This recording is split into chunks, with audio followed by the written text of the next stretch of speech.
Can you hear me? I can hear you. Well, welcome. Shit. Greetings and salutations, test takers. Welcome to our evening, our ritual every Tuesday, 5 p.m. Pacific time. We do our live stream Q&A. Ask the Series 7 guru, and sometimes you're blessed enough to be able to ask the test geek as well. So we have our always very special guest. I think, Brian, are you still having audio problems? I'll go ahead and take Brian out of here until we figure out what's going on with his audio. Welcome. Let's get some housekeeping out of the way.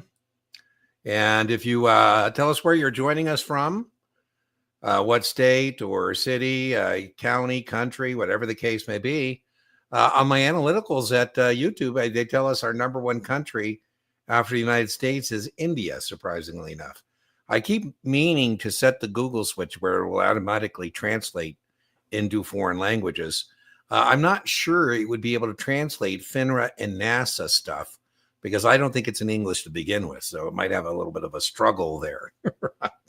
If you do have a question for Brian and I, it's helpful if you tell us what exam you're taking because how they test things is different on various different exams, right? So it might be helpful to tell us like SIE or Series 7, not necessary. If you're looking for a free supplement, the best free supplement to your paid study materials is my YouTube channel. My YouTube channel is organized by series playlists. So if you're taking the SIE, we have 4 playlists for you. Starts with a podcast, and then we have some lectures. We have practice test and questions. And so those are in suggested watch order. The videos are in suggested watch order. It's a buffet. Take what you like, leave what you don't. If you're looking for a particular topic on the channel, use the channel search bar. I can't tell you how many times I get somebody who wants me to explicate a video and it's already on the channel, or the particular question they want me to go over is on the channel as well. If you're looking for a paid supplement, I don't know, Brian, if you got your audio figured out yet. Test, Brian, you there? Test 1, 2, 3. All right, he's back. So the best paid supplement, I think, is a Kaplan Q Bank if you don't already have one. My discount code at checkout is Guru15. And Brian's been kind enough to give us a 20% discount, our viewers, on his content. Brian, I know you're not a big social media guy, but we had somebody on the Reddit who accused us of having an artifice and that somehow I'm promoting your Test Geek content because you're paying me. And I assured him that is not so, that I recommend Brian because I think he's the best at what he does in terms of distillation of paid study materials to the actual exam. So that's why the recommendation's there. And the referral code is just Brian being a good guy. There's no shenanigans going on there. And then I said, if you think that, then you should find another channel. Find, good news. We don't have Somebody say that.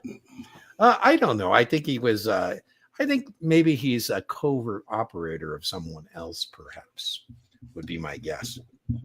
By the way, those two in companion together, I think, is really great. Right?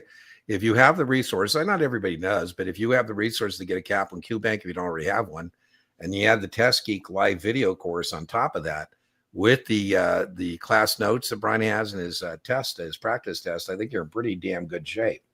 All right, let's see what we got going on in comments. Woo. Thank you, Firefish. Firefish is in my 66 class that I'm doing for Kaplan, Brian. It's a 3-day class. And Firefish was kind enough to come over here and tell people might be a little delay. Lady Brill, victorious test taker in the house. Lady Brill was kind enough to be our guest and share her testing journey with us. We always love the motivation that victorious test takers provide by popping in on a Tuesday. I don't know why you wouldn't want to take Brian or my word about what's testable and what's not, but hey, it's good to get some confirmation on that. So thank you, Lady Brill, for participating and continuing to participate. And if you have, if you'd like to do that, if you're a victorious test taker and you'd like to be a guest and share your testing victory with us in a box like Brian or I am, a third box, put you there. And people can ask that. Massachusetts 66 tomorrow. Well, first point is, what are you doing on the live stream?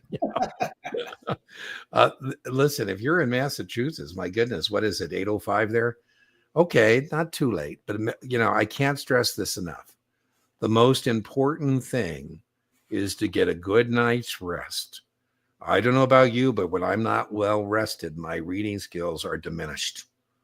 And we need our reading skills in top form. You need to be bright-eyed and bushy-tailed tomorrow when you're taking that 66. Now, Brian, this is becoming pretty popular, and it's now so far undefeated. So here is my recommendation that has a 100% pass rate.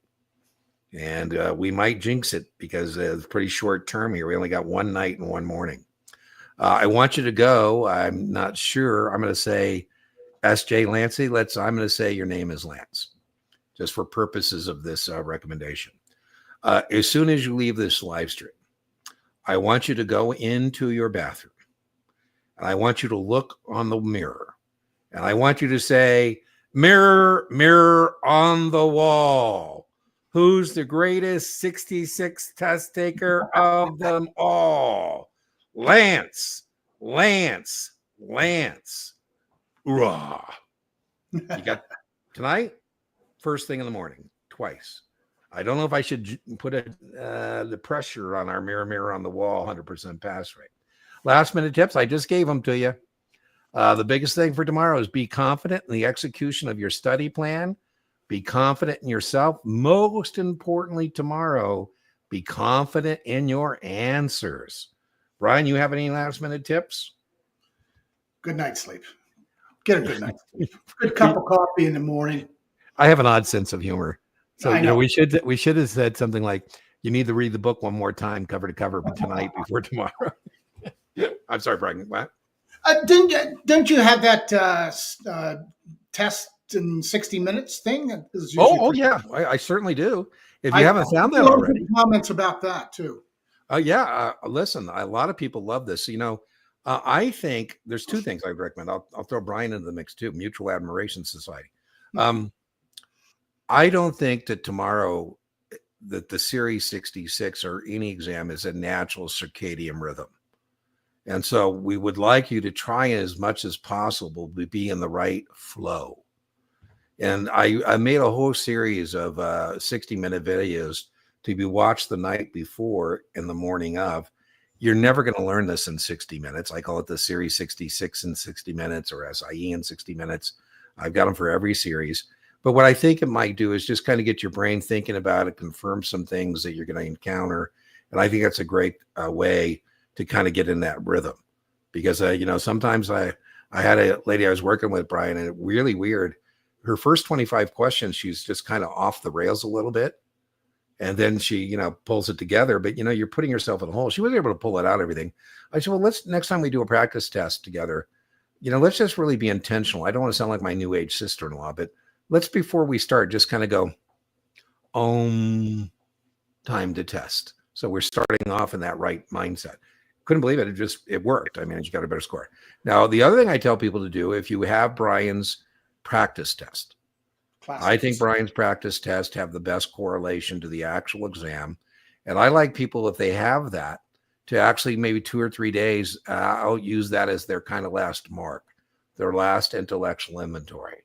And then what I tell them I want them to do, now this won't do you any good if you don't have Brian's practice test, but what I tell them to do, Brian, is read your questions, your answers, and your rationales right after they do the mirror on the wall thing. And then do that again in the morning. And I think those are two great things you can do night and morning of. The series in 60 minutes video, Brian practice test, reading questions, answers, and rationales to get you in the right mind frame. So that was a good suggestion, Brian.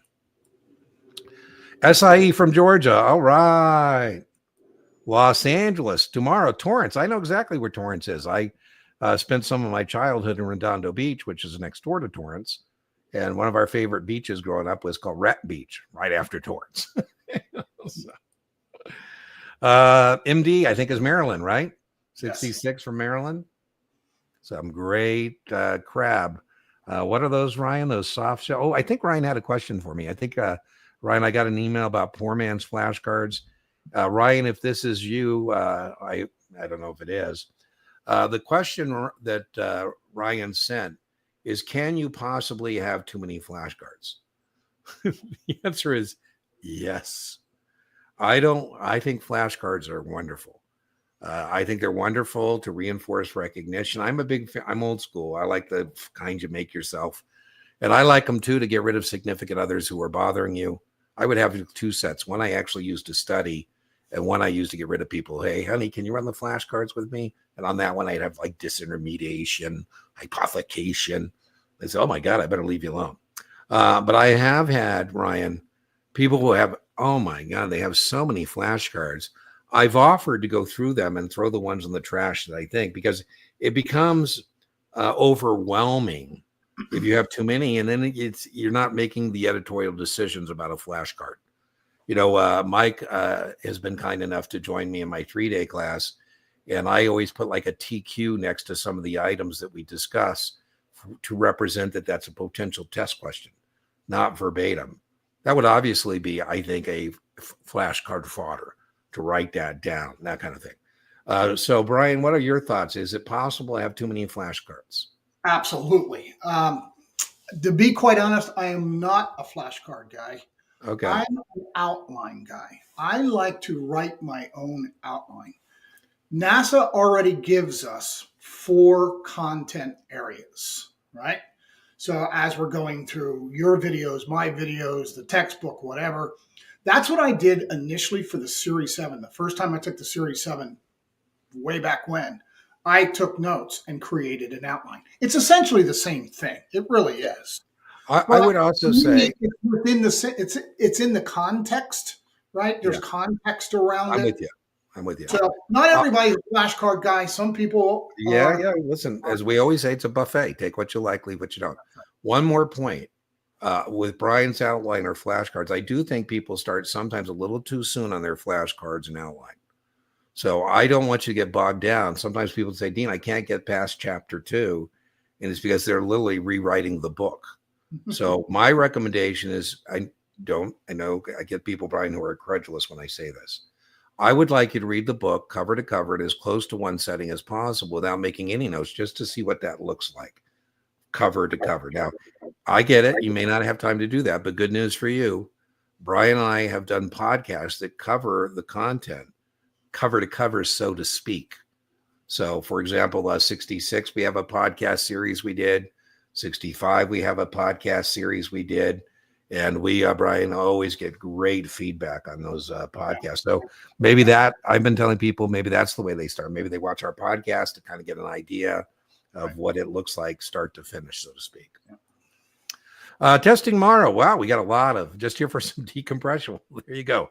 Marty, we're primarily here to help people with content on their FINRA NASAA exams, but we're also here for fun and fellowship and decompression.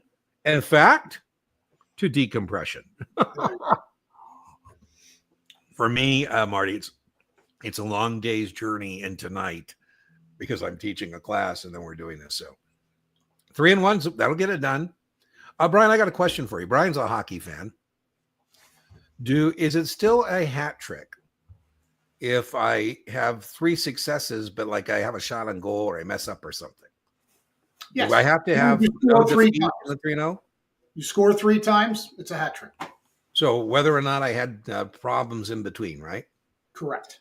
Okay, so I think we have discovered something new. The hat trick is still in play if you go 3 and 1, or just as long as you get 3 done, right? It's the 3 that's the key. The 3. That's exactly right. 3 goals. Yeah. Good evening, Dean. Jerome, well, thank you. I think you're the same Jerome in class. Jerome's been don't you love when you have a good class? There he goes. He's in class with Firefish.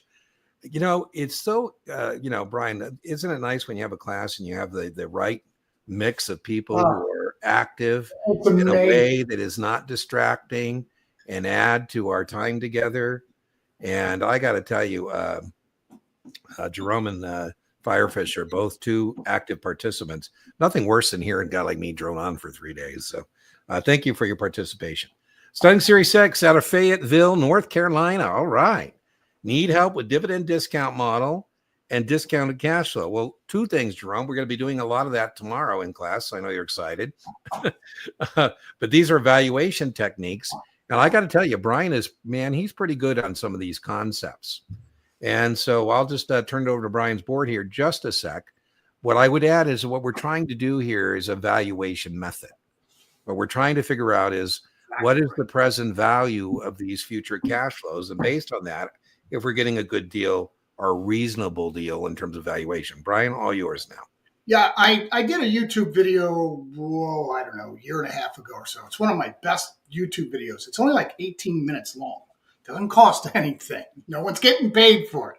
Okay. And it covers discounted cash flow and time value of money, both for the 65 and 66. They appear on both exams, probably one or two more on the 66 than 65. But I think if you're like me, you're not a finance guy, you're not a finance major, you didn't have any of this in college, right? And what Dean just said is exactly where you want to start. It's a valuation method. It's an analysis tool used to determine a fair market price for a security, bonds, sometimes stock. So watch that YouTube video. It's 18 minutes. I hope it'll change your life. Brian does have free content. So Jerome, I will link in the video description. Anytime we talk about a video, so we have in this live stream talked about the series 66 and 60 minutes. I will link in the video description to that playlist that has those 60-minute videos. Brian has mentioned his video. I'll put that in the video description link. I have a couple coaching replays of that, tutoring replays, and I'll put that in there for you. And we're going to be talking about it tomorrow. And so if we apply discounted cash flow, first concept, Jerome, is that money today is always worth more than money in the future. So if I have a 10-year bond and I'm getting 20 payments, that 20th payment is nowhere near as good a value on a present value basis in that first coupon, right? And so what we're going to do is figure out what is the price of the bond. We'll be doing that tomorrow. If we apply discounted cash flow to a stock, it's called the dividend discount model. And that would be applied to any stock that pays us a dividend. We couldn't apply, there's another version, dividend growth model, to a preferred stock, but we can come up with a higher valuation if we assume the dividend is going to grow. But you and Firefish and the other 20 plus of us will be doing this tomorrow. Remember, today and yesterday we talked about balance sheets and we talked about valuation techniques like price to book, price to sales, PE ratios. Same kind of principle. We're looking for valuation techniques. Past the 7. Woohoo! Kudos. 66. On to the 66. Woo! 66. Hi there. You and Brian helped me a lot. Unfortunately, I failed. Yeah, you didn't fail. You just missed the mark. You'll get it next time. So, Melissa, don't get your self-esteem wrapped up in your, missing the mark. What I'm going to recommend is my podcast episode called You Failed. Is it over? And spoiler alert, the answer is no. And that has my 5 recommendations about how to respond to that misfortune. And I'll put that in the video description. Hi, Melissa. What's that? I just said hi, Melissa. Oh, you know Melissa. Okay. Brian, helping a lot. Okay. There you go. I had I think you told me you had a professional athlete you were tutoring, Brian, a former professional athlete. Yeah, we've come across. Yeah, we have billionaires. Actually, he wanted to do a shared. I think it's the same guy who wanted to do a shared screen final with me, and so we were doing it. And I'm such an idiot sometimes because sometimes I don't realize what a big a deal you really are. And so I have friends who are professional athletes. One of them is Mark Jackson, who's one of the 3 amigos in Denver. And I was asking him, hey, this guy? He goes, Dean, you don't know who that guy is? He's a legend. I go, oh, my bad. Tay Morgs, I like that. Taking SIE, can you please go over X dividend date? It is not one day after the record. I will link to a video. This keeps coming up. I don't know why it keeps coming up, because the X date, 2 things, Tay, that are testable. What is the X date? The X date is the first date on which a stock no longer trades with the dividend attached, right? If you have an ex-spouse, that means you're no longer trading with your spouse attached. If I ask you when was the last date you were married, that's the day before the divorce. What's the first day you're single? That's the day after the divorce, right? Under the Uniform Practice Code, which standardizes practices in the securities industry, standardizes trading practices, regular way settlement is T+1. So it takes you a day to show up on a shareholder list. So if the record date is Thursday, September 16th, the record date, that's when they're going to look at the shareholder list. If you're on the list, you get the dividend. If you're not on the list, you don't get the dividend. So if you buy the stock on the record date, Thursday, Friday is when you're owner, you're not getting the dividend because you're not on the shareholder list. If the record date is Thursday, September 16th, and you buy it on Wednesday the 15th, T+1, you're on the list and you get the dividend. So the first date you can buy the stock and it won't get the dividend. The first date on which it trades no longer with the dividend attached is Thursday, September 16th. The X date is the same as the record date. It isn't one day after. For mutual funds that don't trade in the secondary market, open-end mutual funds where there's no secondary trading, the X date is still the first date on which the mutual fund would no longer have the dividend included, but that's going to be the day after the record for an open-end mutual fund. So there we go. I will link to a video update I've done on this subject. And I think where the confusion comes from is people are using sometimes older study materials. I don't know why you'd want to do that, but that's what I would tell you. Now, open versus closed. That's going to be very, very testable on every exam. Yes. SIE, Series 6, Series 7, 65. And Tay, I will link to a video I have just on that, the differences between open-end and closed. The biggest testable difference is open-end funds are continually offering new shares to the public, whereas closed-end funds trade, supply, and demand. There's a lot more questions about that, but you're taking the SIE. So I don't think it's going to be a big a deal on the SIE as it will be on your 6 or your 7 or your 65. I see Brian's got his board going, so let me give Brian his board. Yeah, I just, my brain has to organize stuff. It's just the way my brain works. So basically what I'm doing is just writing down exactly what you said. For stocks, the ex-dividend date is the same as the record date because of the T+1 settlement. Mutual funds or open-end management companies, same thing. The ex-dividend date is the day after the record date. That's all you remember. Yeah. Okay. If you start doing T+1, 3, 6, 7 stocks, it's equal to the record date. One other thing, Tay, I would add to this discussion. We already said there's a uniform practice code which standardizes trading practices within the securities industry. And Tay, another very important thing is the code of conduct. The code of conduct is the ethical behavior that broker dealers and associated persons owe customers. So let's say I call Brian. In my example, the record date is Thursday, September 16th. And I call Brian and say, hey, Brian, it's Wednesday the 15th, my friend. You buy the stock today, you get the dividend. You wait till tomorrow, no dividend for you. And Brian says, Dean, isn't that just an artificial sense of urgency that does really exist? I mean, isn't the stock going down by the amount of the dividend on the X date? I go, geez, Brian, you're no fun. He says, Dean, doesn't that just create for me an unnecessary tax situation? I go, gee. You say, Dean, could I talk to your supervisor? Tay, very testable. Selling dividends is an unethical business practice.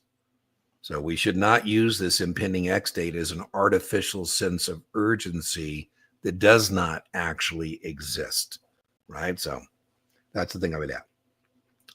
Hello from Phoenix. All right, got my 7 on Friday. Woo, Friday the 13th. So for you, Friday the 13th was a lucky day. A lucky day. Love it. Love it. Love it. 66 all day. Firefish, I love your avatar. That's pretty cool. Pretty cool. You know, it's always nice, you know, as Brian knows, you know, I never thought I had haters until I was on social media. And I probably did, but I just didn't know about them. And Brian, you know, you are, I guess, guilty by association sometimes. So I don't know why you get brought into the fray when you're not actually participating in any of this. But I appreciate Firefish because Firefish is one of those people who makes me feel better doing battle day to day in social media. It's unfortunate because we should be all on the same page helping people pass their exams, and unfortunately sometimes. Dean, how many times have we had this conversation? A lot. But I choose not to participate much in social media because of those haters out there. I don't need it. I don't want it. All I care about is getting people past this test. Well, Brian, you know, we had this conversation before, you know, my personality. And so as I always say, you know, I'm a Marine and we return fire. So we like returning fire. All right, Grayson. Woo! Pass the SIE. Thanks to Test Geek and the Guru. All right. Good job. All right, on. Look at, I love that smile, Grayson. That's a sign. That'd be bad if you had a smile like that and you didn't, Bash. You'd have to change that habit. Series 7 from New Jersey. Oh my goodness, Abigail. First, Abigail, let me tell you that I appreciate you joining us from LinkedIn. We broadcast to LinkedIn, Facebook, and YouTube. YouTube is our platform of choice, but it always warms my heart when I see somebody joining us from LinkedIn or Facebook. Hi, Dean and Brian. Just wanted to get on here real quick. I finally passed the Series 7. Woo! If you're new to our Tuesday ritual, ask not who the bell tolls. It tolls for thee. We ring the bell when people are victorious test takers. That comes from a great banking movie. You'll get to watch it maybe 2-3 times, this thing called It's a Wonderful Life. And It's a Wonderful Life, Clarence, who's an angel, says, every time an angel gets a wing, you hear a bell. So in the movie, when the bell, you go, oh, another angel got a wing. And Clarence is trying to earn his wings and get the bell. So that's where our bell comes from. All right, let's see what it's next. I already passed the 60s. Yeah. I'm sorry, Dean. I just bought my tickets for It's a Wonderful Life. They're showing it on the big screen at the Suncoast next week. Oh man, when is that? Tuesday. The okay, because you know Brian knows I'm willing to invite myself into Brian's good times. Yes, you are. That'll be fun. That'll be fun. We'll be at I the hope they don't colorize it. It's black night. and white, right? They didn't colorize it. It's going to be the original. Correct. It's all right. All right. I was using that last day. on Friday night if you want to join us. Oh, that'd be great. I'll see what I got to go back and forth. I'm still trying to get out of Vegas. I'm coming to you today from my off-grid location. I was talking today, Brian, about bankers are sometimes the most sophisticated people in the community, and I was using the guy at the credit union, Jimmy Stewart, and I said he's the most sophisticated guy, and then I had to correct myself. No. Mr. Potter is just as sophisticated. But one is a force for good and one is a force for evil. Done testing. Well, kudos, Abigail. You have completed your test taking registration hat trick. All right. What a relief. You are welcome. Thanks for coming by as a victorious test taker and sharing. Abigail, if you would like to join us as a guest and share your testing journey and its challenges like Lady Brill, just send me an email at dean@guruexamprep.com and I'll send you a link, and you're more than welcome to join us and share your testing journey if you'd like to. Yeah, Firefish is with Jerome. Kind of an interesting class, right? And then we have Ryan, Dane, and Bo, who are all on the same team. I didn't ask him what team it is, but I don't get any of the Kaplan used to send me rosters of who's in class and what firm they're with, but they don't send it to me anymore because Brian, I think I may have told you I lost my Kaplan email. Not that I care, but they said, "Well, you're not a Kaplan employee. Why do you got a Kaplan email?" I said, "I don't care. I use it to, and now I don't get all the stupid emails that have nothing to do with me." But I do miss that. I might call them, send them an email, say, "Hey, can I have a roster so I know who's showing up?" 65 from Tampa. Brian's videos are 100% the best. I agree with you. I agree with that. I told you. I just had somebody on social media, Brian. They used your line. that you distill mashed potatoes into vodka, premium That's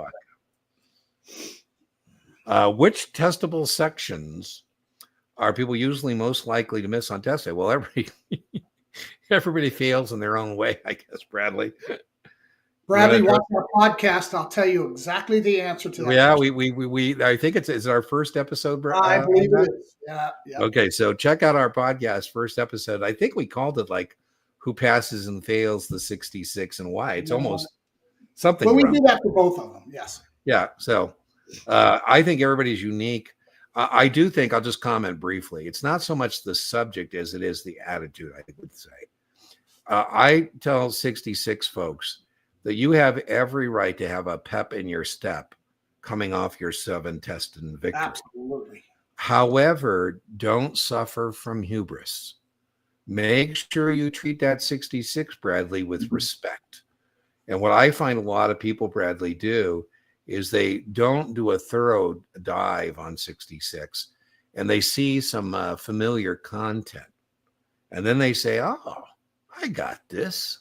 I just passed my 700, and so make sure you approach that with the same dedication, discipline, and organization that you did your 7. I say that, by the way, for every exam. Make sure you teach each and every one of these exams with respect. If you're coming off your SIE, again, nothing wrong with having that pep in your step, and I'm a victorious test taker, love it. All good. But make sure it doesn't translate into hubris. Yeah, I'm not even going to put that one up. LIFO or FIFO for variable annuities? It is LIFO. So last money's in or first money's out. I will link to a variable annuity lecture that I have on that. When you're in doubt about a tax question, always answer what yields the most to the U.S. Treasury. Whatever yields the most to the U.S. Treasury, that's usually the right answer. So, Diesel, you give me $1 million after tax for a variable annuity. Now you're 59 and a half, and you say, Dean, what's in my separate account? I say 10 million. And you say, Dean, send me $1 million of my original investment, my cost basis. I go, no. If I send you $1 million, test question, life, last in, first out, that's $1 million of the 9 you have not paid taxes on. So LIFO is the answer. And it is testable. It is testable. On many exams. Right on. Yeah, I can't think of an exam where that wouldn't be something. Pass the SIE. Woo!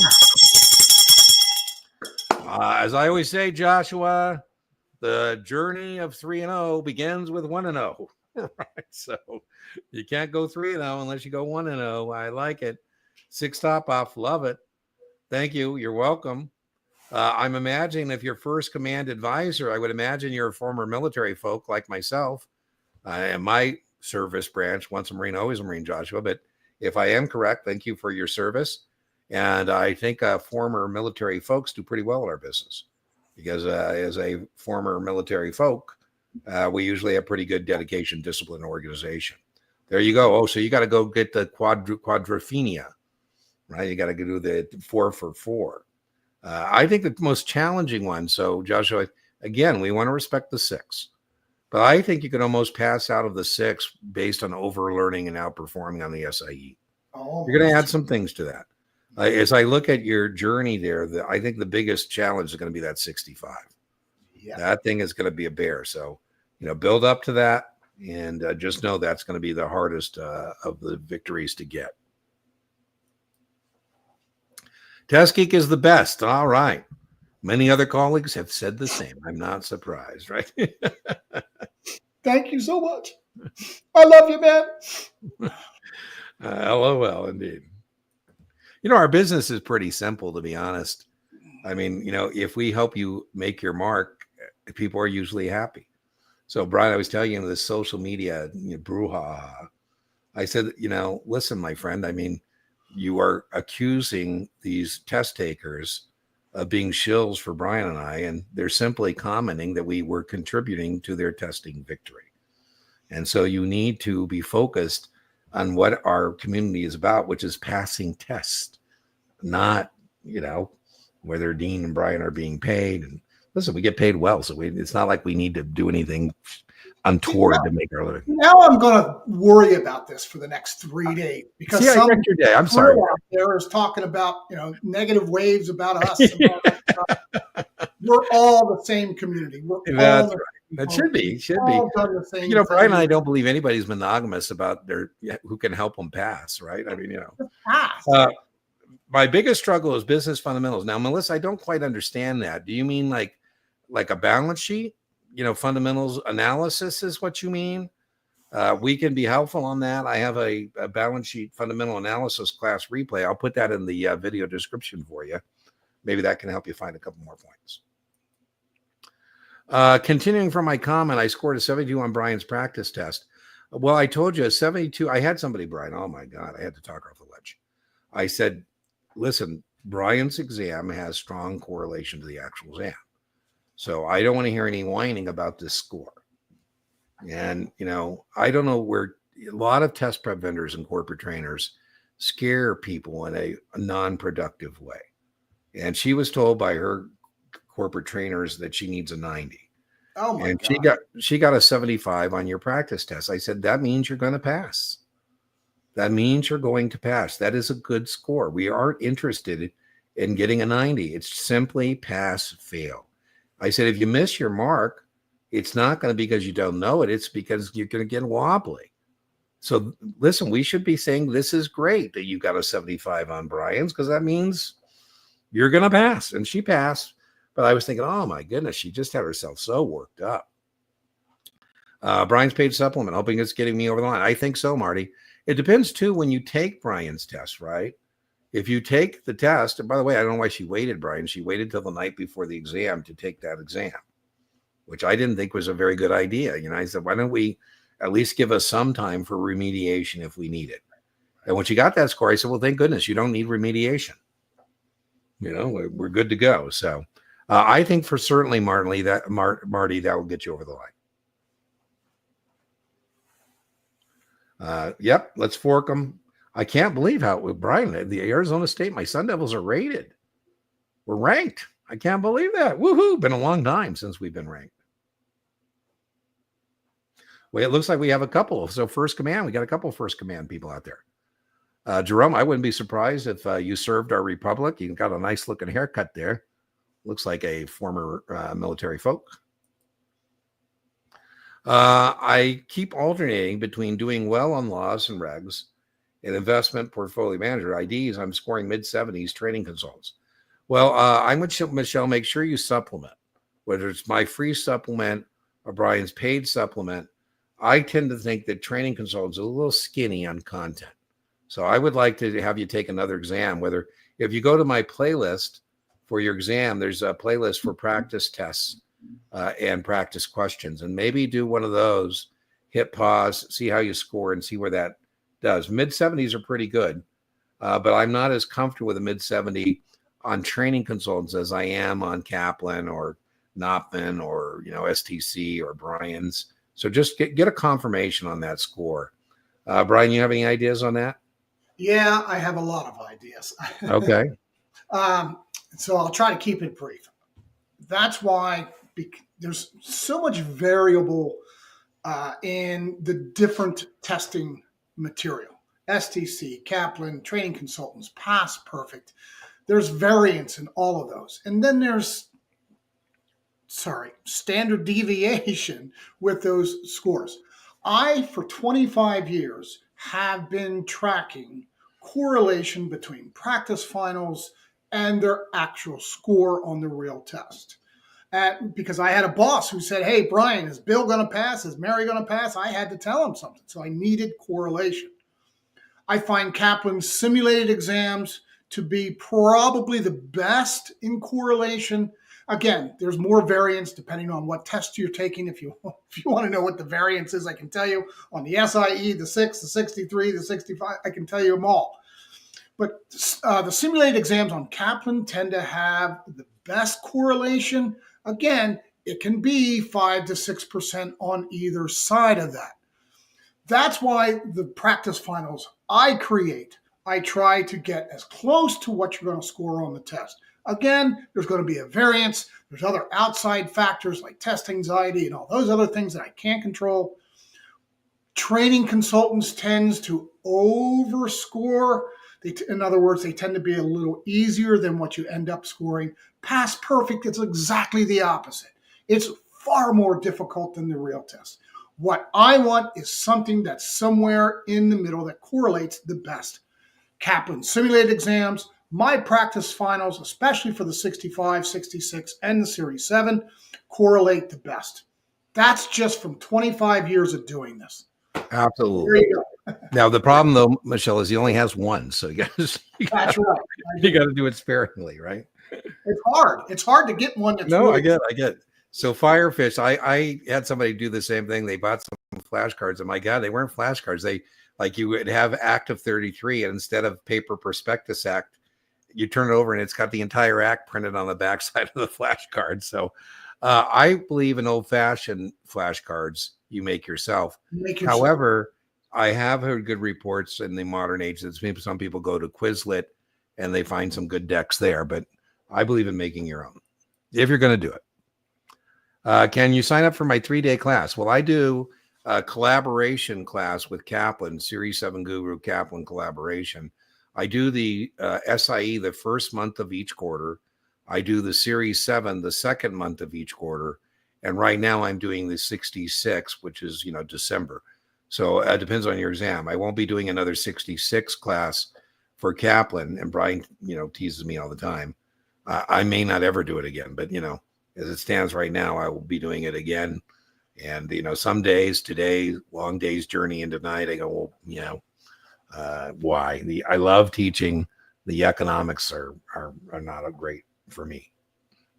All right. So, yeah, you're welcome to join me in January. I also, Melissa, do some evening classes. Sometimes I rope Brian into helping me on them. And those classes, you're certainly welcome to join us. You can find those on the booking page. And I try and do one every couple weeks or every, month or so. And, I always tell people, tell me what they want to talk about, and I'll put up a little thing. I charge typically $35-40 because I'm not really interested in the money as much as the replay that I can put on the channel. And so you might want to check out Dean Tinney tutoring.setmore.com, and you can see what classes I have available. I have a free overtime session there. I have free office hours for paid students there.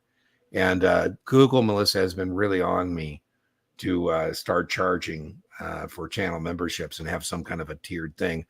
I don't know if I want to do it, but if I did, I think, Melissa, what I would be doing is offering those classes once a week or something. And again, if I was going to charge for channel memberships, I know $30-35 and we do some more stuff. But, Brian gives me grief for this too. I think of myself as a semi-retired stockbroker, and I most certainly am not. And I'm tempted to go back into retirement, but you can't find the link to buy the QBank. You go to Study Tools. So if you go to the Kaplan Study Tools, Study Tools, they'll have flashcards, they have audio, and then you'll see the QBank. And that's where you would find the QBank. It's not easy. It's difficult. They do not make it easy. They certainly do not. And if you're taking Series 7 with the 15% discount code, it's like $55.80. Studying the wrong way. I'm studying the wrong way. If I study with focus heavy on function 3, because no, I don't think you're studying the wrong way. I tell people that function 3 is 91 questions. So yeah, no, I think you should pay attention to that. Absolutely. Function 3 is 91 of the questions. And so if you're good in options, 20 plus or minus, munis, 20 plus or minus, mutual funds, you can get awful spastic and still pass this test. If you're not strong in function 3, there's not enough points in play on function 1, 2, and 4 to get you over the top. When most people don't pass the test, I hate to bring up negative vibes, but if you look at their printout, they've almost passed everything. They didn't have a category that was strong enough to bring them over the top.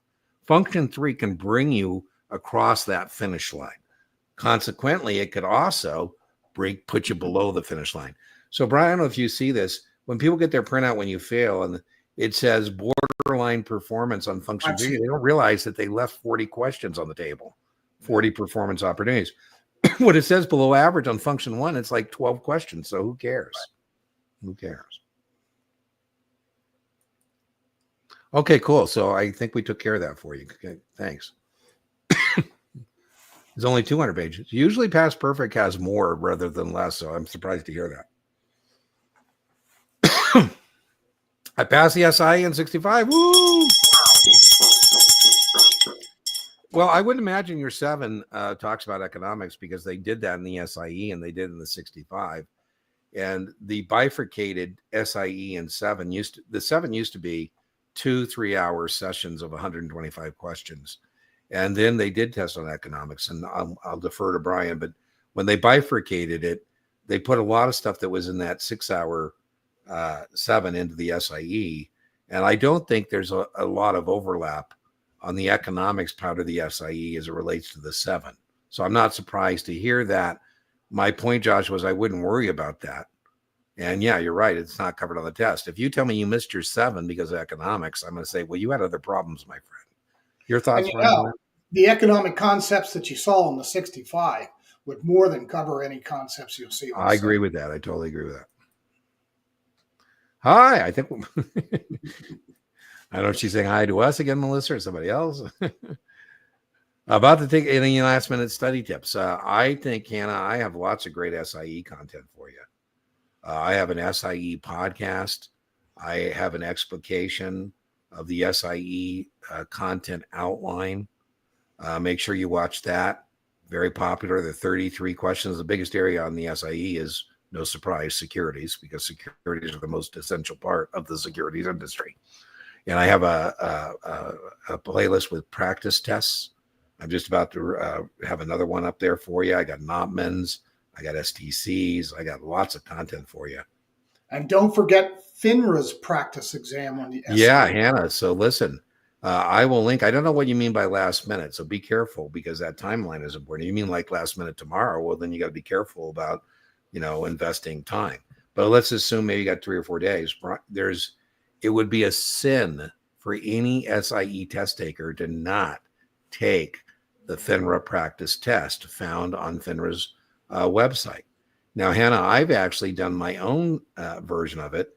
You can do too. You can watch me take it, hit pause, and I explicate it. I talk about the questions, wrong answers, right answers. And then what I did, Hannah, is I made a doppelganger version.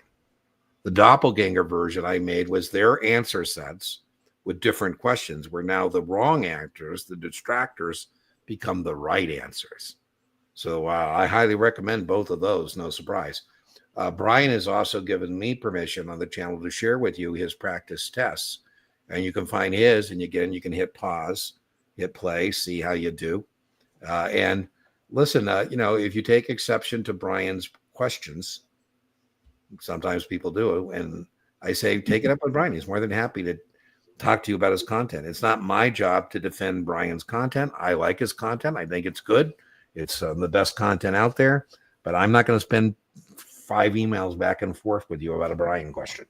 Just send it to Brian and he'll tell you why he's not being a jerk. I'll put it that way. Yo, Dean, test is Friday. I would like some higher scores, but I think if I were a betting man, I would bet that you're going to make your mark with those scores. I would prefer to be seeing mid-70s.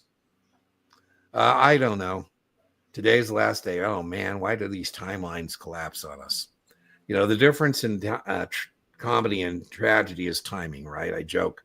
If there were just an Act 6, Scene 1, everybody on the stage would be alive. And so here you're in Act 5, Scene 4. I don't know. It depends how aggressive you want to be. If I knew you better, I would be aggressive and I'd go for it. And as I said before, if you're going to go for it, I would be confident in the execution of your study plan. You've done what you can do. Be confident in yourself and be confident in your answers. I would like to see mid-70s. Usually when I have a data set, so Brian was talking about this concept of standard deviation. I was teaching a class with the corporate trainer, and we had 20 people. They take their practice tests on Friday, they test Monday. And in that data set of those 20 test takers, 12 of them got 70% plus. I said, I don't think we're going to see those people back. I think they're going to make it. And so I'm not worried about them. We had 6 people between 60 and 70 and 2 people below 60. I told her the 6 people who got between 60 and 70, I think we're going to lose 3 of them. And then she responded by saying, well, which 3? We'll save them. I go, it's statistics. If we knew which 3 they were, we'd go save them. But now there's no reason for that. If they finish strong, this is to you. If you finish strong, it means tonight and tomorrow. That means good night rest, proper mental attitude. I said, there's no reason all 6 of these people wouldn't pass. I was so happy because all 6 of them between 60 and 70 did indeed pass. It's more likely you're going to pass than you're not. The people who don't pass in that scenario are people who get wobbly. They start second guessing themselves. They start changing answers. And so that's what's going to cause the miss, not that you don't have enough base knowledge. Now, below 60 means you have a knowledge deficit problem. And I told her, I don't think these people are going to be able to pull it out. Every blue moon, somebody pulls out a below 60 pass, but everything's got to line up right. The draw, that's not where you want to be. Now, I was proud of those 2 because they end up getting a high 60, which I thought was pretty good compared to where they were on Friday. They worked their asses off. They circle back. We ended up going 20 for 20, 18 and 2, and then the 2 circle back. So what do you think, Brian? It's hard to give advice in this kind of scenario, I think. It is. We don't have enough information. Where do those practice finals come from? Are those past perfect STC? Again, remember, I rely on reliability as to correlation. So I don't know where those scores come from. Also, he says Kaplan. He says Kaplan. Oh, did he? Okay, good. And did you remediate? Did you use the performance tracker after each exam? That thing's beautiful, man. It tells you where your weak areas are, so you can study. Yeah. So here, Brian, based on your comments, isn't just right? taking practice finals. You got to remediate as well. I'm with you. And here's where I'm taking to heart what Brian just said. So I am a little worried that 69, 70, 71, 70 isn't moving up. And we don't know. Again, Brian's part about lack of data here. That would indicate to me that maybe there was remediation between 63 and 69, but maybe not enough remediation in these 4 later scores that maybe I hope you don't do 4 in a day. You should never do more than 1 a day, but you should remediate. So the idea that we have a data set here of 69, 70, 70, 71, 70, I don't know if that's lack of remediation. Tough. Do circle back and let us know what happens to you in the decision you make. If you're aggressive and you pass tomorrow, you're going to feel so damn good that you did so. But, if not, I guess then we also have to know your background. Are you at an employing broker dealer where this is a game over if you don't pass? Do you get a second try? Do you lose some kind of bonus? I mean, there's a lot of variables in that question. So you just have to make the best decision for you. I would say if I were a betting man with those scores, I would take the pass. What do we call that in betting? The over or the under? The over is a pass and the under is you miss the mark. But I'll take the over. We'll call that the over, and I'm taking the over. There you go. Curran, thank you very much for joining us from LinkedIn. Pertaining to the 24, I had a multiple choice question on where to store customer complaints. Out of the 4 choices, 2 were bogus. That's pretty standard. I was stuck between the OSJ and a location readily accessible within 2 years. It is the OSJ, the Office of Supervisory Jurisdiction. Any record could be stored in a location readily accessible, but complaints are supposed to be forwarded from the branch office to an OSJ. So I would answer that OSJ. Brian, what do you think? Absolutely. There's no doubt. I love the structure of this question. I really do. Because this really puts the finger right on the pulse of how these guys write tests. Well, I'm with you, Curran. And I think you're telling us this comes from your actual exam, which is a great debrief. That doesn't sound to me, Brian, like a practice test question. No, exactly. It sounds like because we all know, well, for the 24, there is this rule about readily accessible business, but it's not readily accessible at the branch office or at the rep's home in his bottom desk drawer, even though it's readily accessible. It has to be at the OSJ. OSJ is where all final records are kept.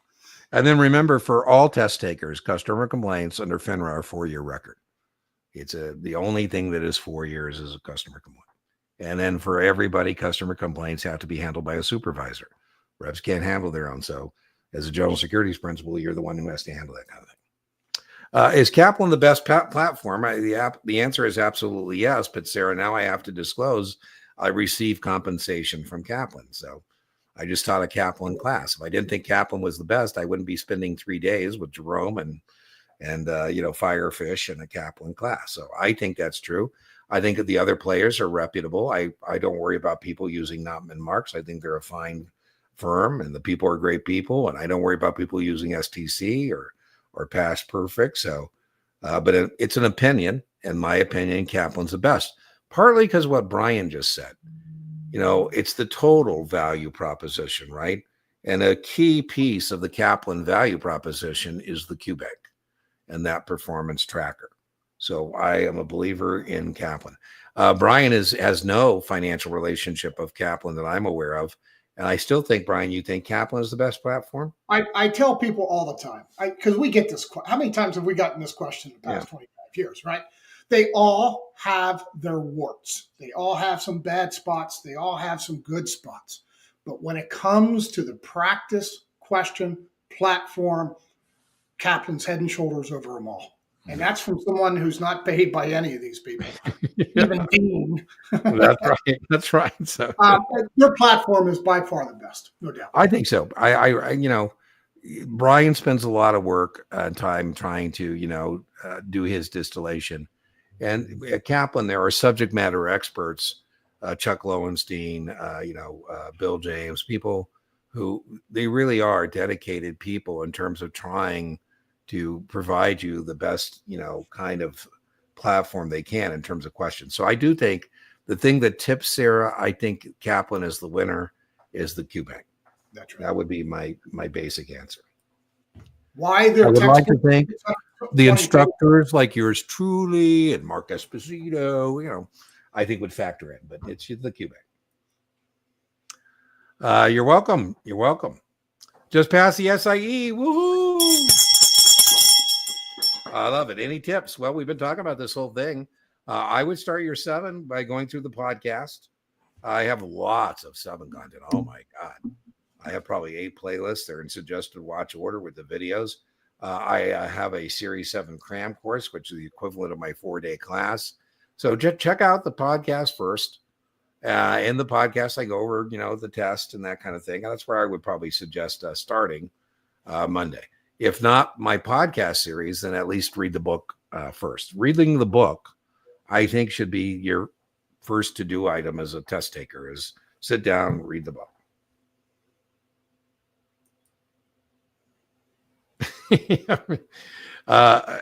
Firefish, I will give you a inside information.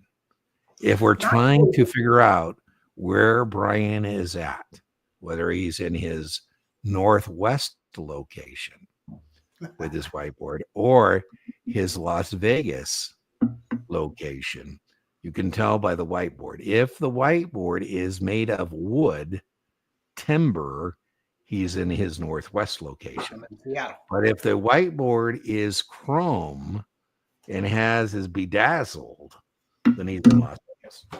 So that means you're in Las Vegas, right? I am. Got here this morning. I'm jealous.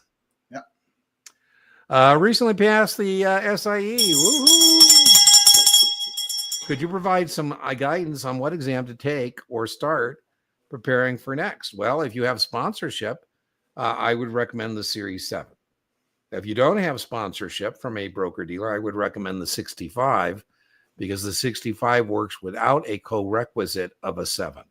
So that would be my recommendation. If you think you're going to be able to find sponsorship to take either a 79 or a 7, well, then go for the 66. But I don't think 79, you need a 66. What do you think, Brian? 65 or 66? Any recommendations for investment banking? That's the 79 eventually, right? Yeah, right. So, and you need sponsorship for that, but the 65 should give you a pretty good. I think 65 would be what my recommendation would be. Yeah. Past the 7. All right. Well, hey, Firefish. Oh man, I got to tell you, What a day. Brian, social media, let's talk about the good thing of social media. On our There you Reddit community, we have so many people making their mark today. So, we have other Guru Nation communities. We have a Facebook community called Baby Brokers Doing Hat Tricks. We have Reddit communities. We have a subreddit called Series 6 for people taking the Series 6. We have R Series 7. That's for SIE and 7s. We have R66 for 63, 65, 66. We have R24 for 9, 10s, and 24s. And what a day we have had. My goodness, we've had, at least in social media, 6, 7. Today was a good day to test. The FINRA NASAA testing gods were showering us with favor today. It must have been all that turkey the last couple. Maybe. So Mom's home cooking does it every time. Jake, taking the test. Welcome from LinkedIn. Thank you for joining us. 7 tomorrow. Quick question. Do I need to be able to calculate EPS? God, no. No, you do not. You need to know PE ratio. The EPS, if you get it, it's going to be given information. And with that, you need to be able to know about price earnings as a valuation technique, right? Do you think Brian's going to have to calculate earnings per share? I certainly don't think so. No, not from a income statement. Yeah, I think it's given. Let's put it this way, Jake. If tomorrow you tell me you missed your mark because of earnings per share, I'm going to say, come on. You had bigger problems, my friend. Is a Texas BA2 financial? No. Here's the calculator you get. They're going to provide you with a simple function calculator. I would be doing you a favor to mask every key on this calculator except the divide key. If you can't decide what math to do on your Series 7 or your SIE, by the way, SIE, you might not even use this thing. Maybe right? once. But if you have to use it, do division. If you can't decide what to divide, take the first number divided by the second number. That takes care of 90% of the math. Tomorrow on your SIE test day, I would be prepared to do current yield. Current yield, what an investment pays you divided by what it costs you. I don't think you're going to have to do adjustments for stock dividends and splits because Brian and I have a trick. Instead of doing the math, you just shop the answer set and you pick the answer that has more shares at a lower price. So, yep, more shares at lower prices. Yep. Oh, will it, man? Wow, time flies when we're having fun. Oh my goodness. There we go. Let's see what else. I'm just cherry picking now because it's time to do our drawing. Let's be very clear what you win in the drawing. You do not win an hour of tutoring at a date and time of your choosing. I charge $250 an hour for that. What you win is access to my office hours, and you win access to any class that's on the schedule on that booking page. So if you win, you simply go to my booking page, deantenneytutoring.setmore.com, and you can register for the student hours, which are usually just available to my paid students. There we go. Brian, you have any ideas for a chat? If you want to participate in the drawing, put into the chat exactly how Brian is writing it. Otherwise, it won't pick out of that. So if you want to participate in the drawing, put into the chat. Wonderful. As in, it's a wonderful life when we pass the exams. Right on. So, and I'll get that. Let's see if I'm missing anything else. 1L. I think it's 1L. Yeah. Well, I got 1L, so they got to put it in just as you said. That's right. Boom, boom, boom. I think that's it. I'll tell you what, we'll do the drawing and then I'll check one more time or I'll let you put into whatever you want to do in terms of that. So now I got to go get the Wheel of Fortune. Let me do that. The Wheel of Fortune. And so share a screen. I think it's boom. I had problems, Brian. You weren't with us last time and I struggled to bring up the Wheel of Fortune, and we had to just do it without the Wheel of Fortune, and they just had to take my word for it that this was the case. All right, looks like we have 13 entries. Let me get rid of the banner there. Boom, boom.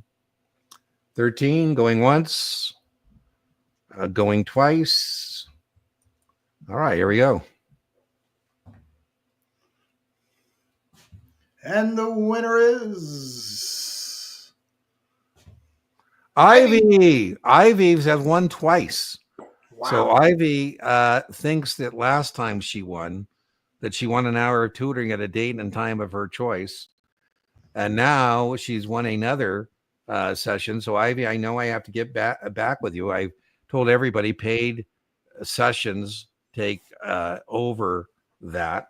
And so Ivy, now that you've won twice, let's make sure you and I just set up a Zoom to discuss what you might want to do and make sure we get on the schedule. Whether it's Marcel is not with us tonight, but he won like 5 times. I don't like having the contingent liability that I presently have tonight as a 2-time winner. So Ivy, we will certainly get together and we'll figure out how to do that. If that means I do have to comp you that very valuable tutoring, I'll do so, but we'll figure it out. All right. So let's go back to Brian and I. Thank you for joining us. We're here every Tuesday, 5 p.m. Pacific time. As I always say, remember, inch by inch, your exam is a cinch. Yard by yard, your exam is hard. And Brian, you say? Keep it simple. Stay with what you know. You take the test. Don't let the test take you. All right, everybody. We will see you next Tuesday. Ivy, I'll reach out with you by email to get you on the schedule so we can take care of your backlog of your winnings. Maybe she should go to the casino and get a lottery. There you go. All right, everybody. See you next Tuesday. Bye-bye.